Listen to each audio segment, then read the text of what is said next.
nós resolvemos chamar esse curso de Dispositivos da Clínica com Crianças, a partir da leitura da conferência de George Agamben, O que é um dispositivo, que foi distribuído a vocês, acredito que junto do enunciado do curso, né? E o que me chamou a atenção nesse título, né? Os dispositivos da clínica com crianças. Porque a clínica com crianças, na verdade, é uma clínica múltipla. Ela é uma clínica com a criança, ela é uma clínica com os pais, às vezes ela é uma clínica além dos pais. Então, pensar a clínica a partir da noção de dispositivo me parece, assim, dar uma direção à clínica, dar um certo norte para o nosso fazer a clínica, que extrapola em muito a questão de qualquer técnica. E pensar, assim, o que é uma criança a partir dos dispositivos que constituem um sujeito na condição de criança. Então, essa primeira aula, eu intitulei O Dispositivo da Linguagem e o Sexual no Corpo da Criança. Posição do psicanalista. O trabalho apresentado neste curso está referido a uma posição que se explicita em nosso enunciado. O exercício da clínica psicanalítica com crianças convoca a reescrever a ética da psicanálise em sua função como um sujeito na condição de criança. A perspectiva ética desloca a psicanálise do âmbito de uma técnica, colocada como saber a priori, em direção a uma clínica da invenção. Escrever a ética da psicanálise, né, em sua função como sujeito na condição de criança, essa é a posição do psicanalista, porque mais do que falar aqui a partir de um lugar de saber, o que interessa é poder falar a partir de uma posição, porque um psicanalista ele se define pela posição que ele ocupa na psicanálise, na transmissão da psicanálise, e essa posição ela é algo que se constrói numa análise pessoal, na clínica, nas supervisões, nas discussões de caso, no estudo teórico, sem dúvida que há um saber nisso, mas o saber não é a condição que sustenta a posição do psicanalista. Então, vem escrever a psicanálise com crianças a partir de uma perspectiva ética implica abordar a criança sem um saber a priori sobre aquilo de que ela sofre. Então, o objeto da psicanálise, lembrando, não é a criança, ele é o sujeito, quando ele faz sua emergência na vida. A qualificação como criança, formada no sentido de uma identidade, visa a tamponar a emergência de um sujeito e acarreta desvios tanto na prática psicanalítica individual quanto nas instituições que se encarregam dos cuidados com crianças. Então, o nosso percurso de trabalho, no módulo 1 desse curso, ele incluiu, né, o trabalho genealógico de Michel Foucault, né, onde destacamos os momentos históricos em que a noção de infância, como período de vida com características específicas, fez sua emergência no Ocidente, né? E como isso mudou o estatuto da criança na família e na cultura. A emergência da noção de infância constituiu uma proliferação de discursos médicos, pedagógicos e morais que tomaram a criança como objeto de seu saber. Por que nos interessa destacar isso, essa emergência da noção de infância e noção de criança no Ocidente? Como quem estava aqui no primeiro módulo se lembra que nós trabalhando um pouco a criança na Idade Média, ela praticamente não existia, ela era um dejeto, né? Se sobrevivesse, ok, mas fora as crianças nobres, não havia nenhum interesse pela infância e pela criança. E o que é importante é a gente pensar se a noção de infância com a qual nós trabalhamos hoje ainda vale? Essa é a minha pergunta. Se a criança do século XIX, do século XX, ainda é, vamos dizer assim, tem a mesma representação cultural que a criança no século XXI. Eu acho que isso é uma questão, talvez em algum momento a gente aborde isso de uma forma um pouco mais extensa, mas é uma questão de quem nós estamos falando quando a gente está falando de criança hoje. Nosso percurso passou pelo trabalho do Philippe Arriès, que é um historiador, que tem um livro que eu recomendo a todos, História Social da Criança e da Família. É um livro que deve estar muito esgotado, muito antigo, mas que é muito interessante porque ele traça, ele não chama de genealogia, mas o que ele traça é uma genealogia do sentimento de infância, né? Como que a criança sai dessa criatura invisível na Idade Média, vai adquirir progressivamente um valor na família e na sociedade.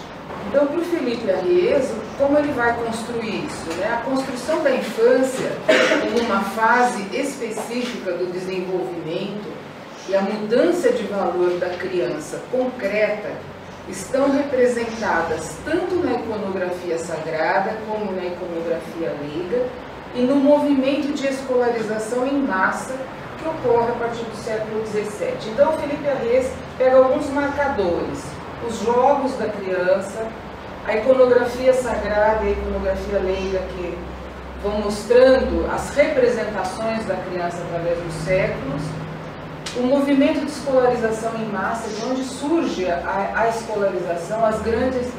E isso tem uma convergência com a genealogia que o Foucault traça através das grandes internações.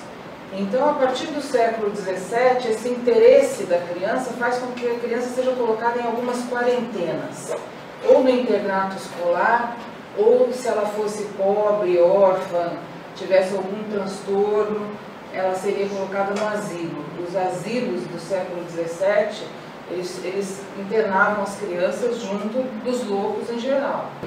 Os estigmas da doença mental do adulto devem ser localizados na infância e, portanto, as manifestações de desvios da normalidade na infância devem ser corrigidas.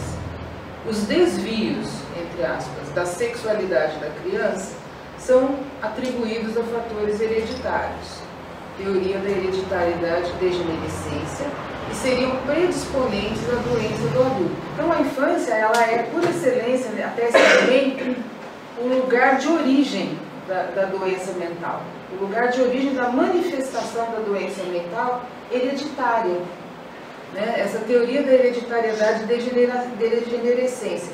Qualquer manifestação sexual da criança era considerada uma tara hereditária, não tinha nada a ver com a criança, porque a criança era atribuída uma inocência sexual até a puberdade. Então, se aparecesse algo de sexual numa criança pequena, isso só poderia ser hereditário. O Freud vai comentar isso nos 3 ensaios. A estratégia de Foucault consiste em construir uma genealogia do poder psiquiátrico e do aparecimento de seu correlato, a criança anormal, para tornar sensível a maneira como os dispositivos disciplinares, aqui ele começa a falar de dispositivos, que são dispositivos de linguagem, capturam os corpos e orientam os processos de subjetivação. Foucault traça uma estratégia para mostrar como que o poder psiquiátrico vai se apoderar, ele vai tomar a questão da infância para se generalizar na sociedade, como norma social. E o que é que possibilita ao poder psiquiátrico se estabelecer como tal? Esse governo da infância é a criança anormal, essa criança retardada, essa criança que era chamada ou os ineducáveis. Ele pega 3 personagens, os ineducáveis, a criança masturbadora e os anormais. Então, essa criança anormal, ela passa a ser internada, ela passa a ser apontada como anomalia, cuidada em instituições disciplinares, através de dispositivos disciplinares, basicamente pedagógicos, né? E que são dispositivos de linguagem. Por que eu digo que são dispositivos de linguagem? Porque eles se baseiam num discurso de saber que dá a eles o poder de decidir sobre a criança e de dizer para aquela criança que ela é o anormal. Por quê? Se você pega uma criança com um retardo mental, que não consegue aprender na escola regular, você põe num asilo psiquiátrico, aplica uma pedagogia ainda mais disciplinária sobre essa criança. Então, o que você faz? E você diz assim, olha, ela é mesmo retardada, porque ela realmente não aprende, mesmo com outros métodos pedagógicos. Ela realmente ela não aprende, ela é anormal.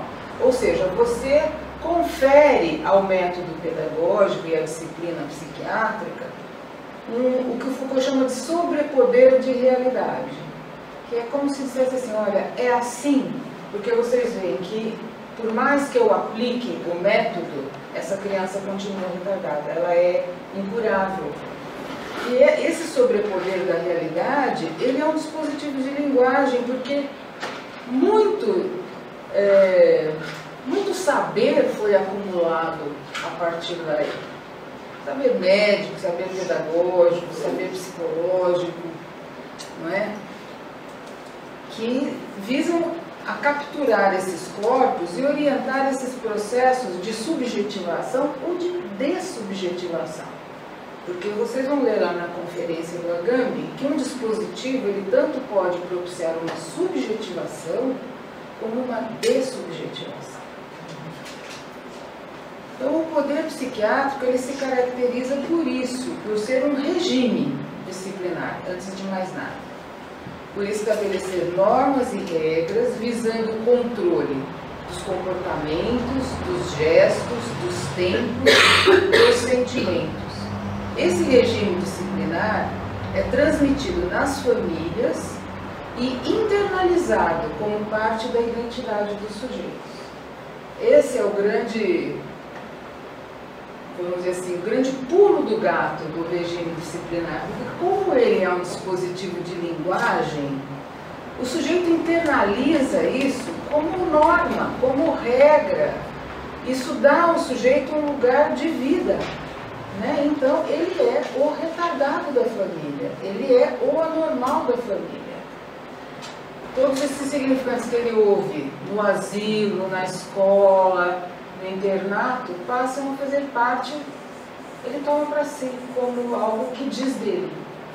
As grandes internações das crianças anormais marcaram o início de uma transformação na relação da criança com a família.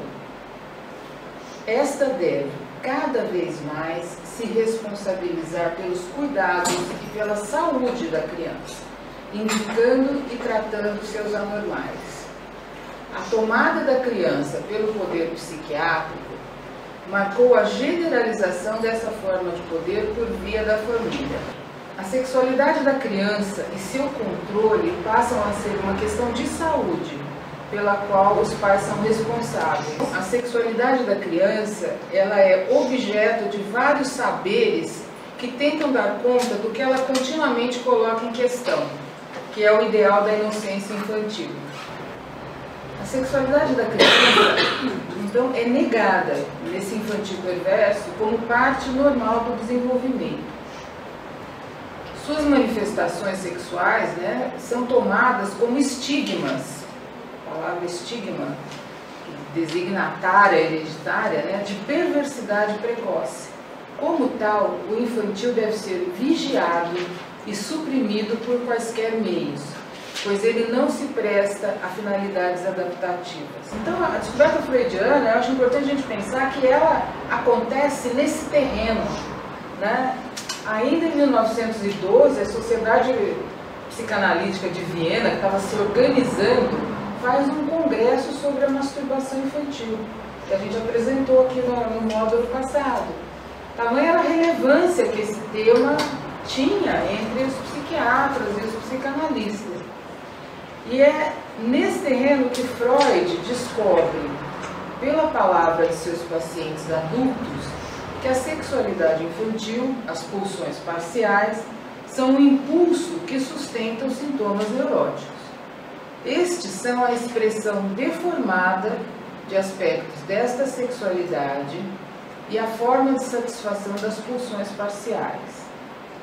A passagem da sexualidade adjetivada como infantil, relativa à criança, a noção do infantil como substantivo, elemento estrutural da sexualidade humana, coloca essa invenção freudiana como um novo dispositivo de linguagem. É isso que Freud faz, ele inventa um novo dispositivo de linguagem para dar conta disso que é o infantil.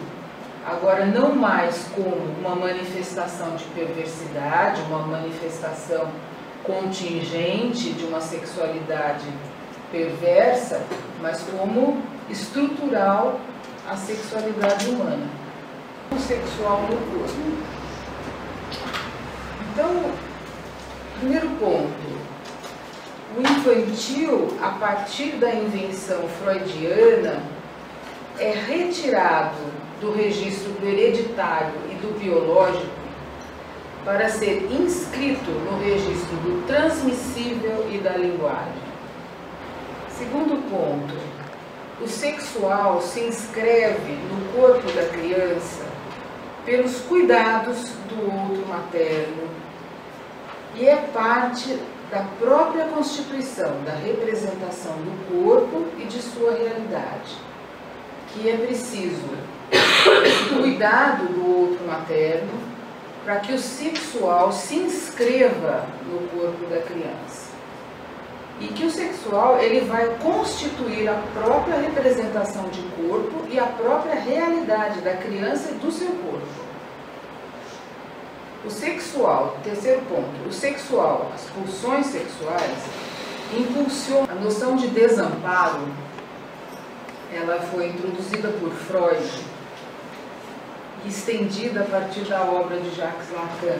Aqui, eu gostaria de fazer essa observação, que a noção de desamparo, essa palavra, ela remete a uma situação de muita negatividade, mas é necessário, quando a gente toma como uma noção dentro da psicanálise, que ela seja positivada como condição necessária para a captura da criança no dispositivo da linguagem. O desamparo fundamental é aquilo que vai colocar em movimento esse processo, né, de captura da criança pelo discurso do outro. Segundo ponto, a noção de desamparo aparece muito precocemente na obra freudiana como a incapacidade motora da criança em obter os meios de manutenção da vida e sua necessidade do apoio de um mundo. Quando eu digo precocemente, isso está nos textos considerados pré-psicanalíticos, o projeto de uma psicologia para neurólogos de 1985, quando Freud está falando dos processos de satisfação. Então ele vai dizer que a criança humana é muito desamparada do ponto de vista motor. Então essa é uma primeira aparição da noção de desamparo na obra freudiana. Com Lacan, nós vamos apreender uma outra dimensão do desamparo, um desamparo simbólico, porque essa linguagem que se inscreve como sexual no corpo, faz bordas no corpo, mas ela não recobre totalmente o real do organismo e nem pode responder completamente qual seria o lugar dessa criança no desejo materno. Eu penso que nós vamos voltar bastante a esse ponto quando nós formos discutir os diagnósticos da criança. Porque aqui o Lacan já apreende o desamparo não apenas como uma dimensão vital, no sentido das funções de apoio à vida. Mas, como seres de linguagem, esse desamparo, ele é simbólico também. Porque isso que a mãe escreve no corpo da criança vai fazer essas bordas, que serão as zonas erógenas, os lugares onde o objeto de satisfação vai aplacar a tensão. Mas isso não recobre o real do organismo, ou seja, essa insatisfação pulsional, ela retorna, a pulsão insiste em busca de mais e mais e mais satisfação. O que a mãe oferece não é só alimento, são os significantes que dizem o amor dela por esse filho. É isso que vai situar a criança num lugar simbólico, junto ao outro materno, junto à família e junto à comunidade humana mais extensiva. Então, o bebê nunca mama só leite, ele mama significantes. É isso que a mãe oferece. E nós vamos voltar a isso algumas vezes durante esse curso, não é? E isso, vamos dizer assim, significantes, como tudo que vem do simbólico, também faltam. Eles nunca são suficientes para demarcar completamente um lugar para essa criança junto ao outro materno. Algo desse lugar precisará ser inventado. E por isso que a gente faz análise com crianças, porque diante dos impasses, ela vai precisar inventar alguma coisa. Como tudo que faz parte do simbólico, ele é não todo, ele é sempre incompleto. E assim, o sujeito está sempre não todo dentro do simbólico, seja a mãe, seja a criança. Isso é importante de se colocar, porque se a gente pegar uma visão estruturalista muito estrita do Lacan, lá do Seminário 1, isso fica um pouco borrado às vezes. Por quê? Toda criança é precedida por um discurso simbólico que vem da cultura dos seus antepassados, das gerações anteriores. Ela é inserida num discurso. Muito bem, é verdade, ela é inserida num discurso, desde que ela sai da sala de parto. Mas essa estrutura simbólica, ela não é fechada. Porque senão não seria nem uma sobredeterminação, seria o destino cego, né? Seria o destino cego que determina cegamente o que um sujeito será, né? Um porvir. E aí não haveria psicanálise. Ela nasce e ela já recebe na sala de parto, né, a pulseirinha RN de fulana de tal. Ela já está referida ao outro na hora que ela sai da sala de parto, né? Quer dizer, tem toda uma coisa assim do nascimento, que eu diria que se há um grande corte no nascimento é isso, porque enquanto ele está dentro da barriga, tem todas as projeções, as idealizações e tal, mas a hora que ela recebe essa chancela, isso não passa mais só pela relação da mãe e do pai com essa criança, isso está na comunidade humana mais geral. A lei, ela é o RN de fulano de tal. Custo é prematuridade. A criança humana nasce prematuramente. Todos nós somos prematuros.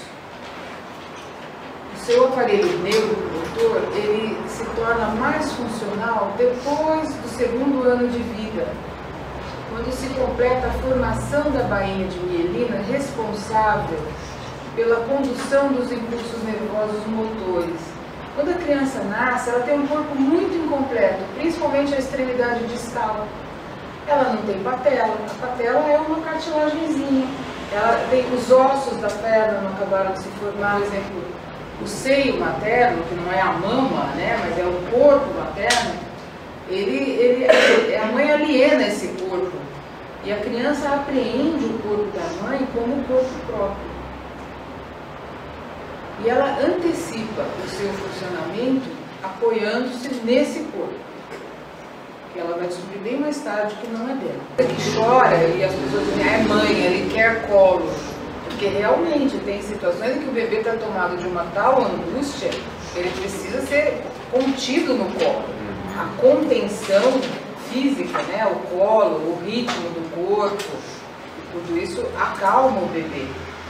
E tanto é verdade assim, que isso tem uma função, eu diria assim, formadora, corporificante.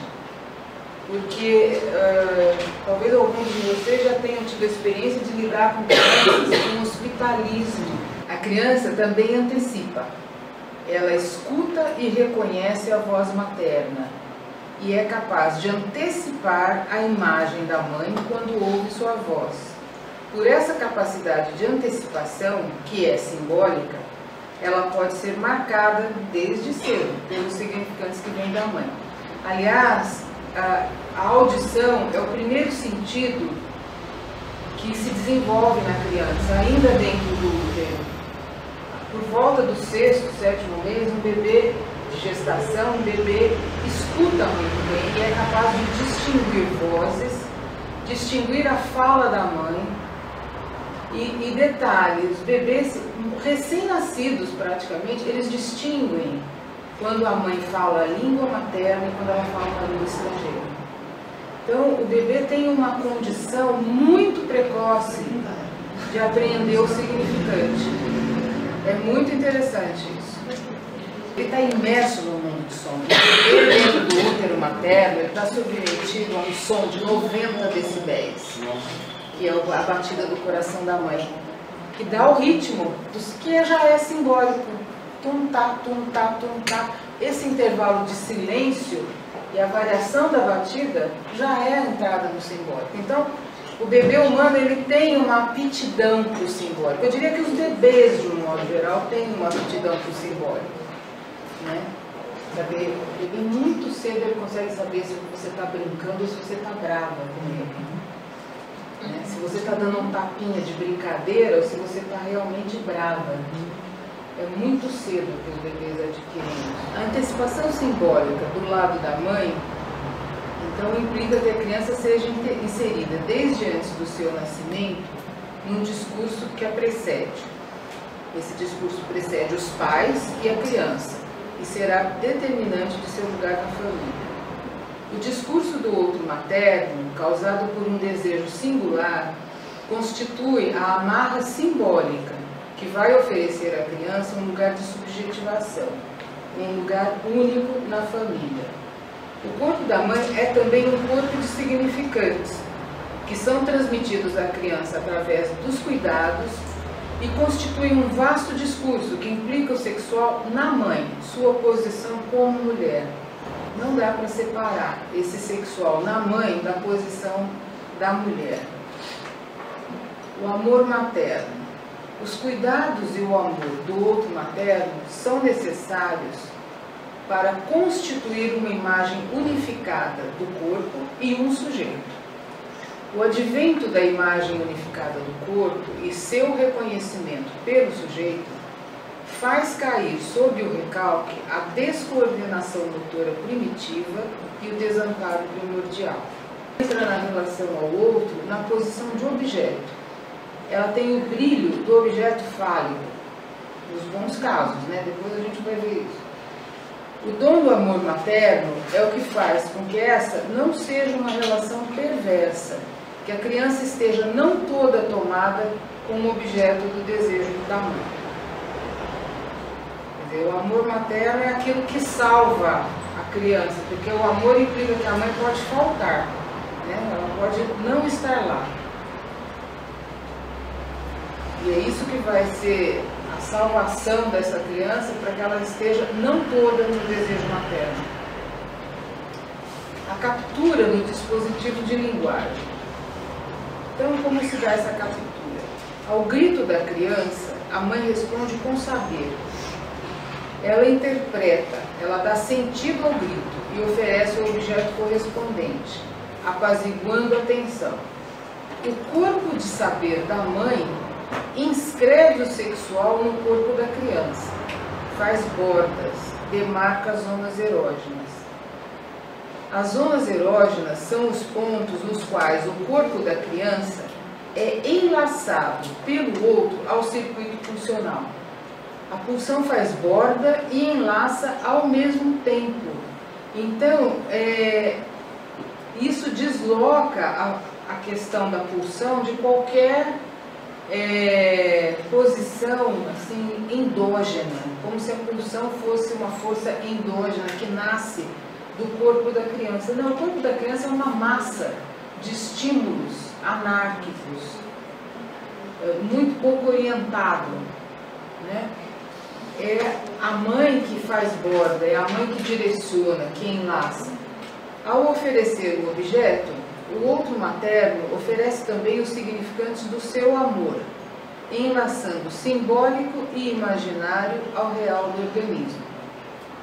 Isso faz corpo. A criança não recebe os significantes do desejo da mãe de forma passiva. Ela perfura o corpo de saber que a mãe oferece. Então, a esse excesso pulsional e ao excesso de saber. A criança faz corpo criando superfície e esburacando a mãe. É assim que ela faz. E ao mesmo tempo, se você der material para ela, se ela tiver à disposição dela, coisas que façam superfície. Pega uma criança de 6 meses, deixa sozinha com um pratinho de sopa para você ver o que ela faz. Pega, põe a mão lá dentro e passa. Né? Faz cocô, pega o cocô. Né? E eu escolhi como título essa, vamos chamar, dupla inscrição do dispositivo na clínica com crianças e o dispositivo da clínica com crianças. Né?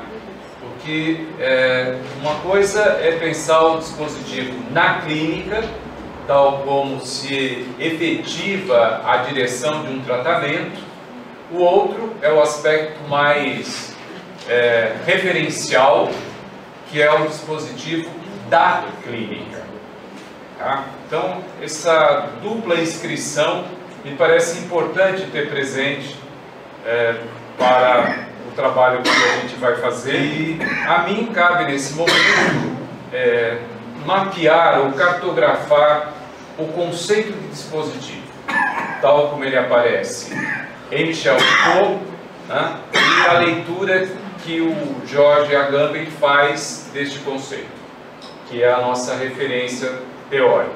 Esse grafismo infantil, o Mateus devia estar bem inspirado pelo nascimento do filho quando criou, sugeriu essa ideia, porque me parece que é bem apropriado na medida em que tanto eu e a Marta estamos com as duas pontas da corda batendo corda para uma criança pular. Acho que é um pouco essa função mesmo que o adulto tem que ter, né? Que é dar a condição para a criança brincar. Então, acho que é um grafismo que retrata com bastante precisão a intenção do nosso trabalho neste curso de psicanálise com crianças.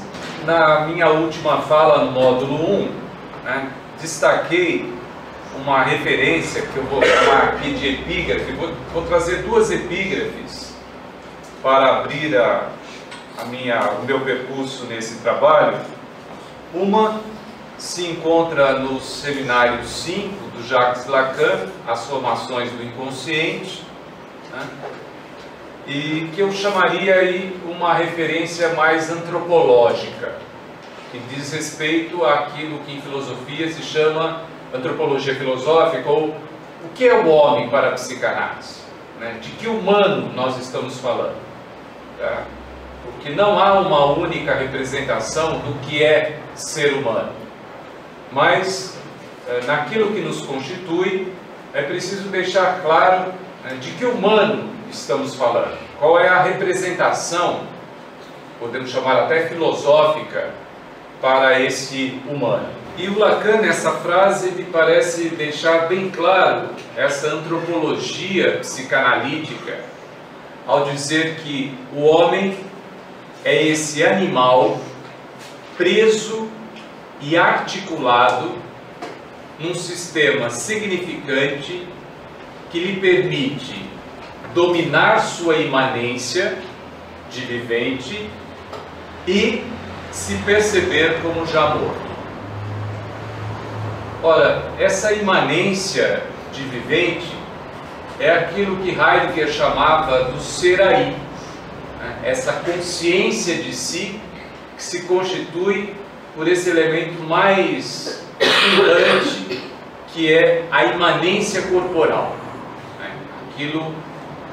A imanência é um conceito que se opõe à transcendência, né? Então, a imanência diz dessa realidade corpórea a partir do qual o ser se constitui. Mas essa realidade corpórea, essa imanência de vivente, ela se instaura como uma consciência de si na medida em que o próprio ser humano já se percebe morto. Ou seja, é aquele que tem consciência da finitude. É o ser para a morte. Essa articulação num sistema significante, né, o homem só o faz justamente de um modo imaginário, virtual, em última instância especulativo, porque não há representação para a morte, do mesmo modo que não há representação para a diferença sexual.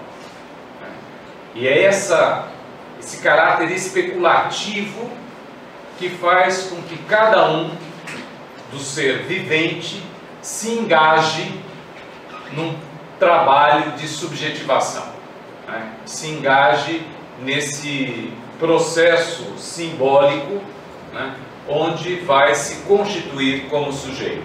Num livro de Nietzsche chamado Humano Demasiado Humano, é o aforismo 422 do Humano Demasiado Humano, que tem como título Tragédia da Infância. Esse é o título que o Nietzsche deu para o aforismo. Ele diz: não é raro que homens nobres e de altas aspirações empreenderam seu combate mais duro na infância. Talvez por terem que impor seu modo de pensar contra um pai de pensamento baixo, afeito à aparência e à mentira, ou, como Lord Byron, que é um escritor inglês, por viverem perpetuamente em luta com uma mãe infantil e colérica. Se vivenciamos algo assim, por toda a vida não superaremos a dor de saber quem foi realmente nosso maior e mais perigoso inimigo. Por que o Freud chegou à sexualidade infantil? Por uma razão elementar. Os seus pacientes adultos relatavam experiências infantis. Sabemos que Freud não teve uma clínica específica com crianças. Ele não atendia crianças em análise. Mas tudo aquilo que Freud nos transmitiu sobre o infantil advém de uma reconstrução, uma rememoração que os adultos faziam na experiência de um tratamento analítico. E no aforismo 423, que é a sequência, que se chama Tolice dos Pais,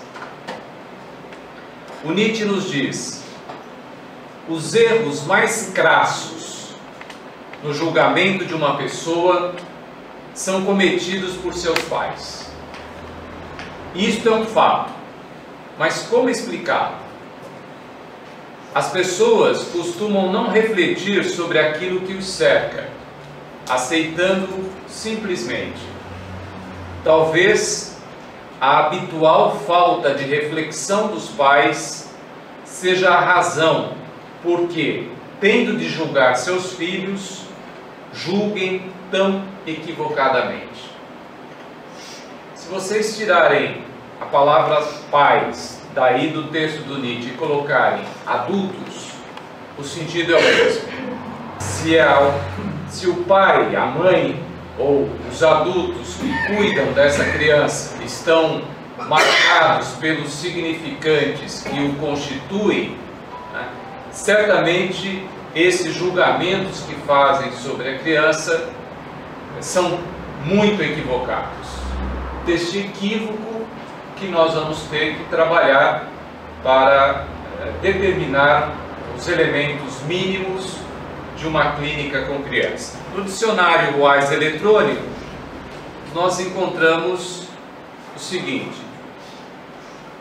há duas acepções para a palavra dispositivo. A primeira é tomada como adjetivo relativo à disposição que prescreve, que ordena. Portanto, que dispõe. Veja o termo, dispõe. Como substantivo masculino, a palavra dispositivo só vai fazer a sua aparição em 1656, o que é um dado interessante. Nós já estamos no século XVII, ou seja, no alvorecer da modernidade. E no alvorecer da modernidade, a palavra dispositivo passa a ser substantivo que designa aquilo que dispõe, a norma, o preceito, o artigo, que é uma disposição particular das diferentes partes de um aparelho ou máquina. Por exemplo, fala-se do celular como um dispositivo. Em máquinas, peças ou mecanismo com uma função especial. Dispositivo é também um aparelho construído com determinado fim, um engenho. Também é o conjunto de ações planejadas e coordenadas, implantadas por uma administração visando algo. Já estamos na modernidade e o conceito de dispositivo passa a ter um caráter administrativo, um caráter que se pode chamar de controle, de disciplina. Há 3 níveis de significação para o dispositivo. O primeiro podemos chamar um sentido jurídico. É o que prescreve, que ordena, que dispõe, é a norma, o preceito, o artigo, o trecho que contém aquilo que se decide numa lei, declaração ou sentença. No sentido tecnológico, dispositivo é o conjunto de ações planejadas e coordenadas, implantadas por uma administração, visando algo. O modo como se dispõe as peças de uma máquina e, por extensão, o seu mecanismo. Por exemplo, o aparelho psíquico, para o Freud, é um dispositivo. É importante lembrar disso, que o aparelho psíquico freudiano não é o funcionamento cerebral. O aparelho psíquico para a psicanálise, ele não tem uma base anatômica que seria homóloga ou equivalente à neuroquímica do funcionamento cerebral. Podemos dizer que a base anatômica do aparelho psíquico é o corpóreo como um todo, é o corpo inteiro. Não é a cabeça, não é o cérebro, não é a neuroquímica cerebral. Isso é da maior importância quando a gente vai tratar sobre as patologias, né? Na infância, evidentemente, mas em geral. Por quê? Porque as patologias mentais, tal como constituída pelo discurso médico, psiquiátrico e neurológico, ela toma como referência, né, uma base anatômica, que é o funcionamento cerebral, ou a neuroquímica cerebral. Quando você fala, por exemplo, de transtorno de déficit de atenção, ou mesmo você fala sobre depressão na infância, você está partindo do princípio que essa neuroquímica cerebral tem uma economia que é de déficit ou excesso. Então você pode falar de déficit de serotonina e você pode falar de excesso de substâncias, né, químicas neste funcionamento cerebral. E terceiro nível é o significado militar, que fala de uma formação de uma unidade de combate. Dado esse conjunto etimológico, vamos nos deter no uso que o Michel Foucault fez desse conceito dispositivo. George Agamben, na conferência que nós escolhemos, afirma que o termo ou conceito dispositivo serviu a Michel Foucault para capturar o seu problema. Qual era o problema do Foucault? Na interpretação do Agamben, o problema é o seguinte: então, a relação dos indivíduos como seres viventes e o elemento histórico. Com esse termo, elemento histórico, o conjunto das instituições, dos processos de subjetivação e das regras em que se concretizam ou se efetivam as relações de poder. Eu vou explicar esses dois termos: o ser vivente, o ser aí, o ser corpóreo, na sua radical condição existencial, tá? E, portanto, esse E é o elemento que faz relação com algo, né, que se constitui como dispositivos. Estes enunciados, discursivos ou não, técnicos ou não, instrumentais ou não, que produzem nesse ser vivente uma forma específica de subjetivação. Então, o dispositivo é um conceito instrumento utilizado por Michel Foucault no início de 1970, né, quando ele inicia um trabalho que poderíamos chamar de uma genealogia do poder. Eu escolhi essas duas imagens para ilustrar. A primeira é do Ré, é uma gravura chamada Melancolia. É um anjo, né, a figura alada, dá para perceber, que representa a figura do gênios. Gênios, de onde vem a palavra gênio, que é o princípio de criação, né, é a força criadora, que é um dispositivo. Foucault nunca respondeu diretamente a essa pergunta em suas obras, né? Ele utiliza o conceito, como eu disse, como um instrumento de criação analítica, vamos chamar assim. Mas há uma entrevista publicada no livro Microfísica do Poder, por ocasião da publicação do primeiro volume da História da Sexualidade, que se chama A Vontade de Saber, isso em 1976, um grupo tinha psicanalistas e outros escritores, pensadores ali na França nesse período, resolvem fazer uma espécie de mesa redonda com Foucault para conversar sobre a pesquisa dele em torno da história da sexualidade. E o Alain Gros-Richard abre a entrevista colocando a seguinte pergunta para Foucault: no volume 1 da História da Sexualidade, você fala de um dispositivo de sexualidade. Para você, qual é o sentido e a função metodológica desse termo, dispositivo? É nessa resposta dele que nós vamos encontrar, né, uma espécie de demarcação deste conceito. A resposta que ele dá é a seguinte: através desse termo, procuro demarcar, primeiro, um conjunto decididamente heterogêneo que engloba discursos, instituições, organizações arquitetônicas, decisões regulamentares, leis, medidas administrativas, enunciados científicos, proposições filosóficas, morais, filantrópicas.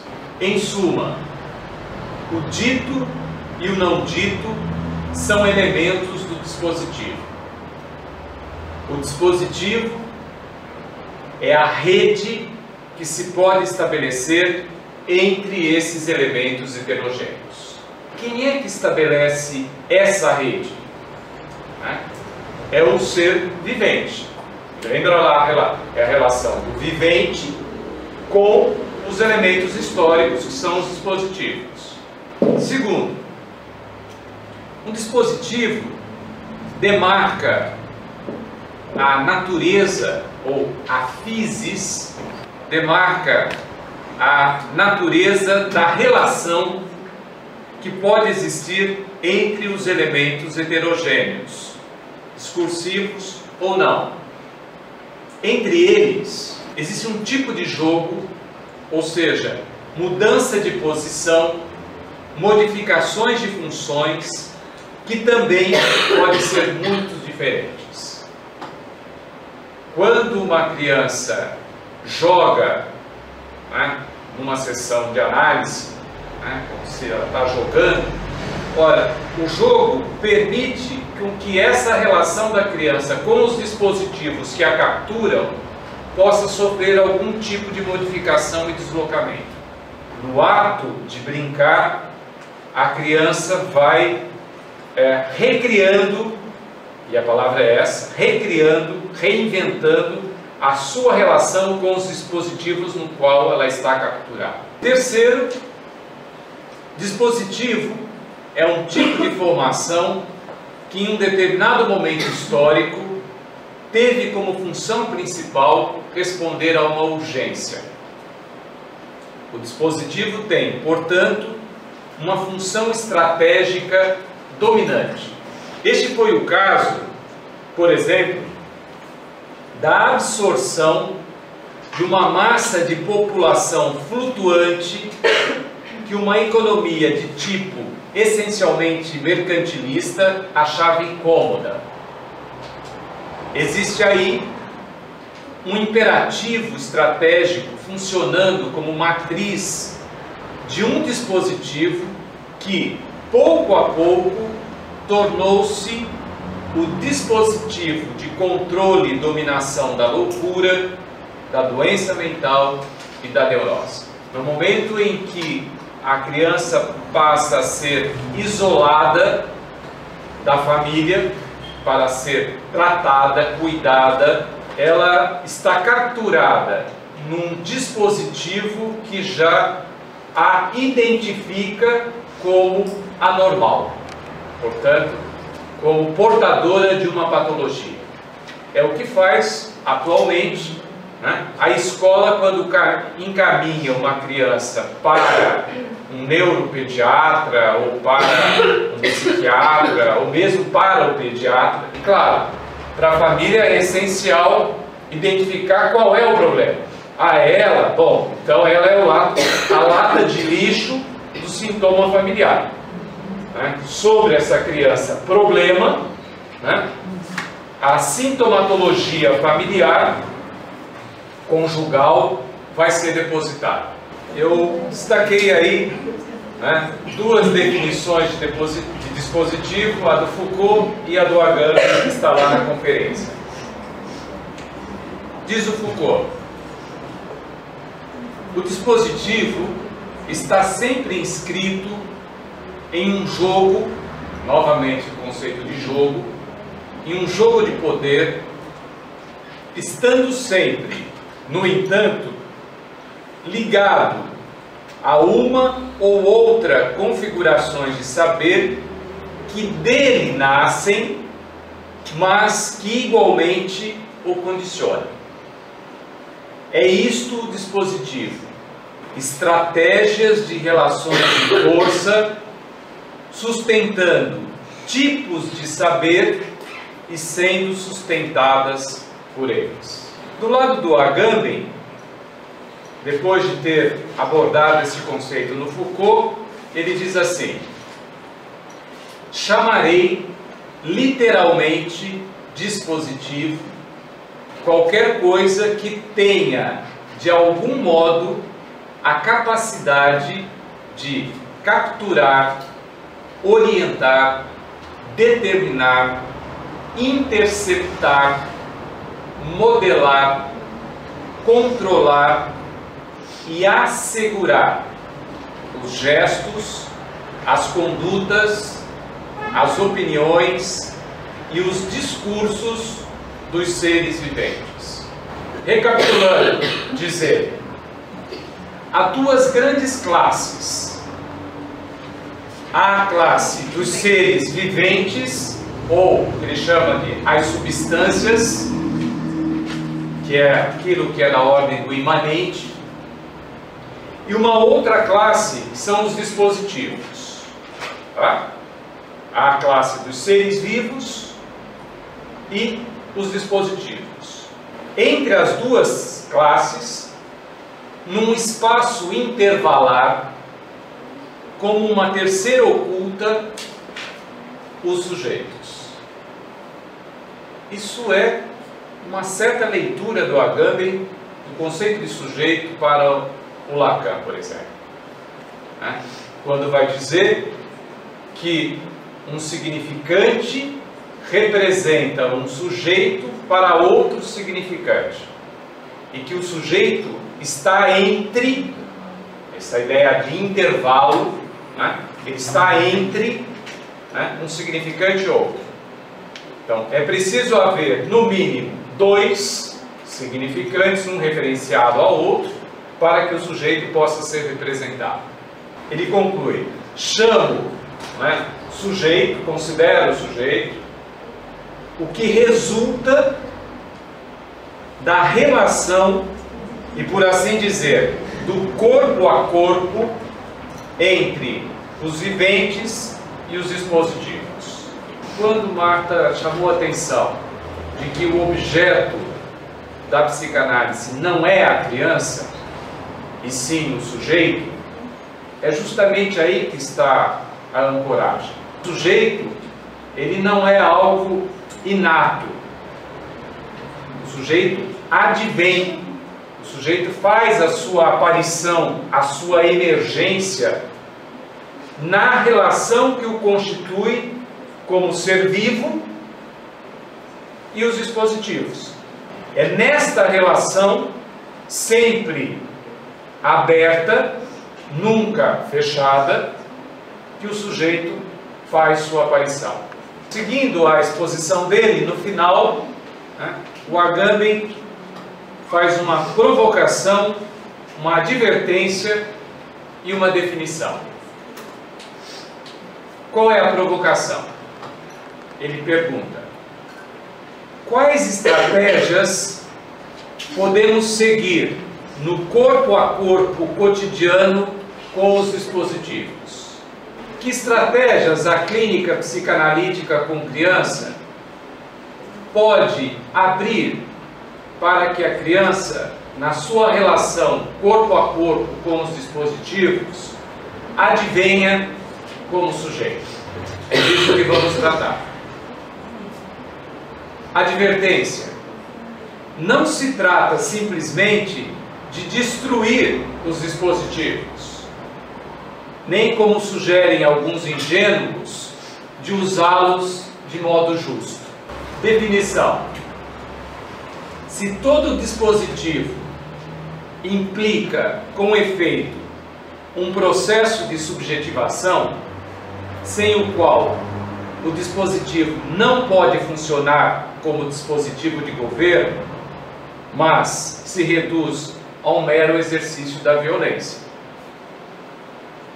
O dispositivo é, na realidade, antes de tudo, uma máquina que produz subjetivações. e só enquanto tal é uma máquina de governo, uma máquina de administração. Aqui eu vou dar um exemplo, voltando ao Michel Foucault, para essa definição que o Agamben nos trouxe. No curso ministrado no Collège de France em 1973-74, que foi nomeado como Poder Psiquiátrico, fala dos dispositivos do poder psiquiátrico. Ora, esses dispositivos do poder psiquiátrico, como a Marta já apresentou no início, é da maior importância no que diz respeito à clínica psicanalítica com crianças, porque a criança não vem sozinha para o consultório, para o atendimento. A criança é trazida, não só trazida, como falada, né? Então ela traz aquilo que podemos chamar de uma carta, né, inscrita por um dispositivo de poder no qual ela já está capturada. A questão da estratégia de tratamento clínico em psicanálise é como é que a criança pode escapar dessa captura e se constituir como sujeito. Neste curso, Foucault ele apresenta o dispositivo em diferentes perspectivas. Ele fala do dispositivo de disciplina, fala do dispositivo de poder, dispositivo de soberania, dispositivo da petição de verdade. O que é esse dispositivo de petição de verdade? É os pais que chegam e o que é que ele tem? O que é que essa criança tem? Diga a verdade sobre ele. Então, aí é um dispositivo de petição de verdade, que lança a um outro que está numa posição de saber verdadeiro, um saber científico, vamos chamar assim, né, que vai dizer o que é que a criança tem, né, qual é a sua patologia. E ele fala, e eu vou me deter nisso, o dispositivo do corpo neurológico. Na aula de 6 de fevereiro de 1974, é onde ele apresenta o dispositivo do corpo neurológico, dizendo que a emergência do corpo neurológico é o acontecimento mais importante para analisar o dispositivo do poder psiquiátrico na atualidade. A clínica neurológica implica, diz o Foucault, uma colocação bem diferente do corpo no campo da prática médica. Tenho a impressão de que o face a face do corpo do doente e do corpo médico se faz de acordo com uma disposição totalmente diferente na neurologia e na clínica médica em geral. E é a instauração desse novo dispositivo que me parece ser o episódio mais importante. Qual é esse novo dispositivo? Ele chama de corpo neurológico. E o corpo neurológico não é o corpo pulsional, que a Marta muito bem chamou a atenção e sobre o qual nós vamos ter que falar muito ainda. E o Foucault pergunta, o que é esse dispositivo? E em que ele consiste? Ele responde, há um dispositivo de captura neurológica. O sujeito é capturado. Ora, essa captura implica na constituição de uma identidade a partir da qual o sujeito é reconhecido pelo outro. Se a demanda primária do ser falante é ser reconhecido pelo outro, só na medida em que esse outro o reconhece a partir de uma forma de captura, né, é que ele vai de fato ser alguém para o outro. Então ele já está capturado, né? Eu tenho alguma coisa. O eu tenho significa eu sou algo para alguém. Tem outro jeito da criança ser alguém no mundo? Não tem outro modo. Ela é alguém na medida em que se alguém outro a nomeia, a identifica, né, a captura. O diagnóstico do pensador italiano Giorgio Agamben me parece da maior importância para o nosso trabalho. Ele diz assim: o que define os dispositivos com os quais temos de lidar na fase atual do capitalismo é que eles não agem pela produção de um sujeito, mas sim pelos processos que podemos chamar de dessubjetivação. O que acontece nesse momento é que os processos de subjetivação e os processos de dessubjetivação parecem reciprocamente indiferentes e não dão lugar à recomposição de um novo sujeito.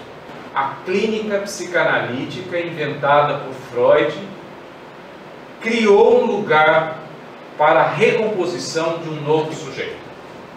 Daí a sua eficácia e validade ética até os dias atuais. Termina o Agamben. As sociedades contemporâneas se apresentam assim como corpos inertes, atravessados por gigantescos processos de dessubjetivação que não correspondem a nenhuma subjetivação real. Eu vou retomar depois na próxima aula, que é apresentar a sexualidade infantil como um dispositivo da psicanálise e um dispositivo com o qual a clínica com criança precisa trabalhar, ou seja, com que trabalha, qual é o instrumento com o qual trabalha um analista quando está atendendo uma criança. O dispositivo com o qual ele trabalha é a sexualidade infantil. E o último slide, eu ia contrapor o corpo neurológico e o corpo pulsional. Porque falar da sexualidade infantil como um dispositivo da psicanálise implica uma representação do corpo na ordem do pulsional. Então, o corpo para a psicanálise é um corpo atravessado, bordeado, a Marta usou essa expressão, pelo pulsional.